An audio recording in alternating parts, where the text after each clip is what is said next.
Vampire Survivors 2022, made by Ponkel. The entire premise of the game is simple.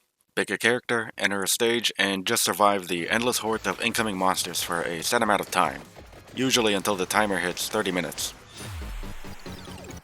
To do that, you've got to build your character through the items you get from leveling up, having you go from being a weakling into a Holocaust machine, killing everything that appears on the screen, or at the very least be able to push them back enough for them to not be able to touch you. Much of its core gameplay was pretty much taken from a 2021 phone game, Magic Survival, which I guess too few people care about right now, not helping that it's exclusively a phone game and apparently not even officially fully completed yet. There are a whole mess of characters, items, and other shit to unlock, with a lot more if you keep meeting the unlock and achievement requirements. The unlocks and achievements, in a way, are the real goals, since reading through those are how you'd even know what to do to get most of anything. There are even extremely secret characters to unlock with very vague hints on how to acquire them. They give you an option to get them via the passcode system, but that really ruins the fun with how cool some of these secrets actually are. Then again, half the hints are too vague. The only controls there are in-game are the movement, as all attacks are automatic and only influenced by the character and items you pick. Beating runs at first is very reliant on luck and experimenting with what looks like will work. Eventually, either through experimentation or looking up guides, you'll find what items work with what. And at some point you'll probably keep using some of the same items in every run. For example, every run I do, I make sure to pick up the spinach, because extra damage is just too helpful in a game where killing things fast is how you survive. The more you play the game, the more luck manipulating options become available, and you'll even get to turn up the difficulty in some ways if you think it's starting to get too easy. Most of the difficulty increases have a positive side, some are just for the sake of the challenge. With a lot of items, luck manipulation, and the difficulty turned up, the gameplay leans a lot more towards strategy than luck and your ability to press buttons all fast and precise-like.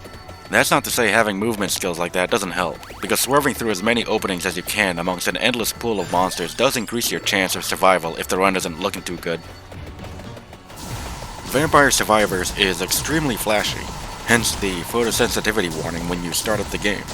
It can get to the point where the whole screen can be almost nothing but the special effects, though that at least usually means you're about to last a whole 30 minutes.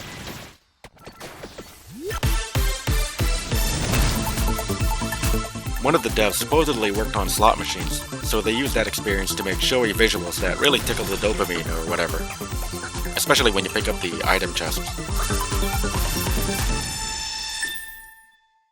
There's only the one DLC so far, the Moonspell thing with its Japanese theme, featuring a single new stage, some new characters, and new items to unlock alongside.